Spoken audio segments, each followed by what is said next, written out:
Hey, this is Dr. Aldwan Tarek, Christian psychologist, giving you the very best I have when it comes to relationship advice and then giving you the tools and the skills you need to help your relationships thrive. As you know, today is Mental Health Awareness. Well, this month, the month of May, is Mental Health Awareness Month, but I'm all about promoting mental health awareness all the time. Of course, being a Christian psychologist, being a minister and a psychologist. I have to see people every single day who are in different states, sometimes happy, sometimes sad, sometimes anxious, sometimes depressed, sometimes manic, sometimes, just over it. All right, sometimes, stressed. And so, what I want to talk to you today is about an article in Psychology Today, one of my favorite magazines, Psychology Today. It talks about, treatment and understanding negativity. And it's really interesting because it gets to talk about, why people struggle, when it comes to our emotions and what we were taught about suffering and negativity. And there's a quote in here I want to start with. And it says, like, because sometimes we block our negative feelings, our emotions build up until we find ourselves completely flooded by negativity.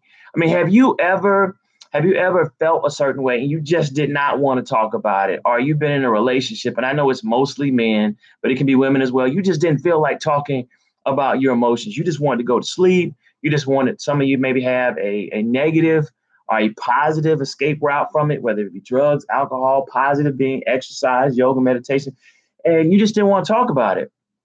Well, what we know is that when you're not expressing your emotions, you become that emotion when it's in overload. So, for instance, if you are in a toxic relationship, or you're just in a marriage, a relationship, and you're just not happy, but you're not saying anything. You're not saying anything at all because you feel like, well, I want to avoid strife. I just don't want to rock the boat. I don't want to add any negativity to this particular person's day. But each month, each week that goes by, you just like, man, I don't like this relationship. What am I getting out of it? I'm doing all the help and not getting any help. I'm doing all the sacrifice, not getting any sacrifice. I'm doing all the apologizing, but no one's apologizing to me. I'm doing all these things. I'm cooking, I'm cleaning, I'm watching the kids. I'm sacrificing my life, but when is my turn? When is it my turn to do what it is that I want to do? And what happens is, if you're not expressing those feelings to your partner, to a therapist, to a friend, to a counselor, just to one another, you become that emotion. You can find yourself really being resentful. And so what I want to ask you is, why would you accept other people's stuff in your life? Like, where did you where did you learn to eat from the crumbs underneath the table? What I mean by that is, why can't you have a seat at the table? Why can't your feelings and your partner's feelings, or your family members' feelings, or the business, whatever it is, why can't they be equal? Why do you find, and I'm talking to you because I've definitely been there. And I think anytime you're a helper or just a generally nice person, just part of you wants to give, part of you wants to be the peacemaker. But in overdrive, it can really hurt your self-esteem, and it can really hurt your ability to really have a meaningful relationship. So the question I have to ask you is, why do you choose to suffer? Why do you choose to be mute or invisible when other people, when you're in relationships and you're not happy? Why not say, this is not working for me? All right, like to re-engineer our relationship. I like to re-engineer this business deal. All right, so let's talk about it. Because when you take that on, you're gonna find yourself being unhappy in your relationship. You're gonna find yourself being sad. You're gonna find yourself being mad. You're gonna find yourself full of whatever the emotion is. Oh, hey, Eden, I appreciate you watching, and I'm a big fan of just teaching people whatever God puts in me. So I appreciate the love. No, thank you. So when we start talking about um, suffering, there's some things that come from the Bible I want to just talk to you about. Whether you're a believer or not, I think you're going to find solace in being able to put up boundaries. Like, where do we get the idea that we have to bear one another's struggles to the point where we die? All right, so Galatians 6:5, for each will have to bear his own load. What? For each will have to bear his own load. That means in relationships, if I'm doing the sacrificing, shouldn't you be doing the sacrificing? If I'm doing all the work, if I'm working a full-time job and we're partners, shouldn't you be working a full-time job, or at least doing something full-time? Why does one person have to do two people's job? Why do I have to do all of the apologizing, all of the planning of the dates, all of the saving, all of the risk taking when it comes to generating revenue? Why do I have to do all of the parenting? Am I striking a nerve? All right, Galatians 6:2. Bear one another's burdens and so fulfill the law of Christ. Now that seems like a contradiction when it says bear one another's burdens, because I just got finished talking about not doing that. But hey, there are times in which we do have to bear one another's burdens. It becomes a problem when no one's bearing your burdens too. You're bearing all the burdens. You're the helper and you're dating the help. You're doing all of the helping, and the person you're in the relationship is the needy one. You're doing all of the cooking, they're doing all of the eating. You're doing all the prayer and fasting, they're doing all of the sinning. You have to be in a relationship with someone that's going to take care of you as well. And in 2 Corinthians 6:14 says, do not be unequally yoked with unbelievers. For what partnership has righteousness with lawlessness? Or what fellowship has light with darkness? In that scripture, they're talking about why be with someone who's not a believer in Christ and only wants to practice negative things. But that's not what I'm talking about. I want to make that actually practical. Why be unequally yoked with someone who's not trying to be financially responsible? Why be unequally yoked with someone who's not trying to be nice? Why be unequally yoked with someone who's not trying to be faithful? Here you are showing fidelity. Meanwhile, your partner is practicing infidelity. Why be unequally yoked with someone that wants to be positive and kind and encouraging and uplifting, and you're dating someone who's negative and pessimistic? And so when we start talking about looking for people to date, you want to make sure that you pick people who are equally yoked, and just how they do relationships so that you can benefit from it. I had this rule when I was dating. After dating a number of people who I helped and they needed help, I decided that I was not going to date anyone who was not also a fellow helper. If you're not a helper, I'm not going to be in a relationship with you, because I know I'm going to tend to be a helper. If you're not a helper, I can't date you. And it led to me meeting my wife. She was a helper. I observed her best friend's grandmother while she was living, and she was the mother hen for all of her girlfriends, and she was compassionate. She asked me about my day. She thought of me. She anticipated my needs more. I felt like I was slacking when we were dating, and still in the marriage, sometimes I still feel like I'm slacking because I have to be nicer. And so I like matching her energy, and so it works for me. Whereas before, I was at, oh, you need help? You're on cocaine? You're on crack? I can help you. I'm a psychologist and I'm a minister. I can pray. What? Oh, you're rude? That's all right. We can deal with your attitude. You probably been through some things. All right, you know what? You've been burned in some relationships you don't trust, and you get angry sometimes. That's all right. I can help you with anger management. And what happened was it ended up not working for me, because what did I get out of it? I was being a social work lover. I don't want to be a social work lover. I want to be a husband, and I want my wife to be a wife. I want to love one another. All right, and so here's the message. When you take on other people's emotions and you don't get rid of them, you take on other people's emotions. I'll demonstrate this. All right, I'm gonna grab this trash can. When you take on other people's emotions and you don't talk about them, you don't express them, here's what happens. So you're a little stressed. Stress is going in. Stress is going in. So, and then watch what happens. You see that? It's starting to overflow. All right, let me pour this out, so I don't mess my computer up like I did last time. So when that overflow happens, that's you getting depressed. That's you getting stressed. That's you getting an anxiety disorder. That's you developing bipolar disorder, where you start losing touch of reality. And like we're talking about Kanye West, bipolar disorder with psychotic features, or depression with psychotic features. And you've seen it happen to a number of celebrities, and you've seen it in your family. And it may have happened to you. When you let that water overflow and that negativity, everything that becomes you.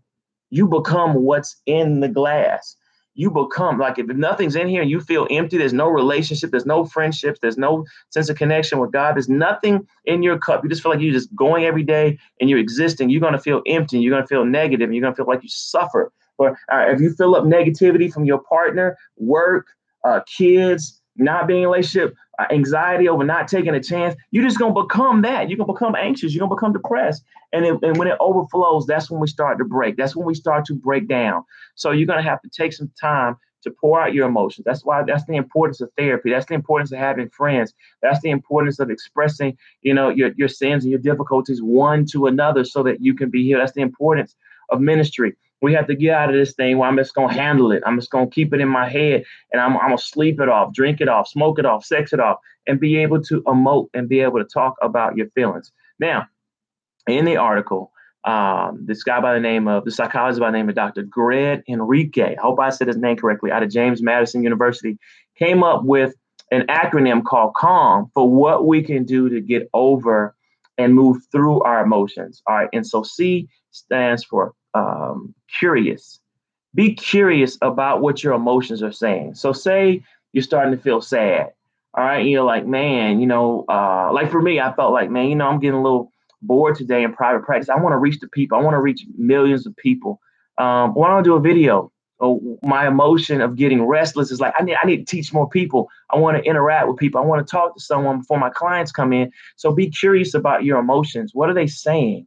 Instead of blocking them, instead of suppressing them, instead of putting them in a cabinet, I'll deal with it later, distracting yourself from your emotions. Be curious. What are my emotions saying to me? And then accepting accepting the emotion. Man, you know what? I feel pain. I feel anxiety. I feel depressed that I'm not, I'm 40 and I'm not married. I feel depressed that at work they seem to take me as a joke. Or I feel depressed that I'm not doing what I love because I'm too scared to move out of my box. I'm so comfortable with this little bitty check I'm getting. I'm afraid to venture out, and crush it, like Gary Vee would say, in my real passion. You have to accept and say, you know what, I'm feeling anxious and depressed because I'm not doing what I love. What does that mean? That means that the more I do this, probably the more likely I'm going to be anxious and depressed. All right. And then L, loving compassion. This is where you have to be compassionate with yourself. We in this society, we beat up on ourselves and say, you know what? It's okay. I'm beautifully and wonderfully made right now. I'm anxious and depressed and I'm not moving on my career, but I've been here before. And you know what? Tough times don't last. I'm going to move on this. You know what? I'm okay. It's okay to be scared. I mean, I should think about money. I should think about getting into a relationship and being hurt before. I've been hurt before. I should be cautious of these things. That's okay. I can love me enough. And then M, motivated to learn, adapt, and grow. So once I have these feelings, you know what? I'm going to put an online profile. I'm going to start being social. I'm going to date. With all these things, all this anxiety, depression, fear, rejection, I'm gonna motivate and I'm gonna adapt and try to pick better partners. I'm gonna pick people who are nice. I'm not gonna be with people who remind me of dad and mom if mom and dad were negative. I'm not gonna go to what's comfortable and familiar. I'm gonna go what's unfamiliar, but yet healing to my soul, more compatible. I'm gonna date another nice person. I'm gonna date someone who's equally yoked. They're compassionate and loving. I'm going to go to a company that actually values my opinion. I'm not going to fight to talk to you about why you should have live videos of your social media marketing manager. I'm not going to do that. I'm just going to move to another company where they value that type of information. I'm not going to have a conversation with you about why you should be faithful in a committed relationship. I'm not going to do that. I'm just going to go to someone that values fidelity as well. Or if I'm already married to you, we're going to talk about re-engineering our marriage so that it can work for me too. All right. I want to give you a quick story and then we'll wrap up. All right. So, for instance, there was a woman that decided, you know what? I don't want to be a stay-at-home mom anymore. We have three kids.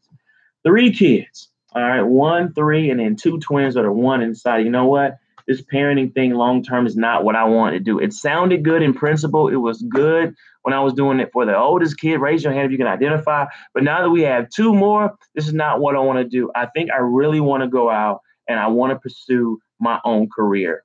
All right. And so she brought this up to her husband. Before, she would just kept it to herself, and it found herself getting more resentful, more depressed, more unhappy, snapping back at him, smart comments, withholding intimacy, because all these things were consuming her. And the husband was like, you become so negative. I don't even recognize you. I don't even like you.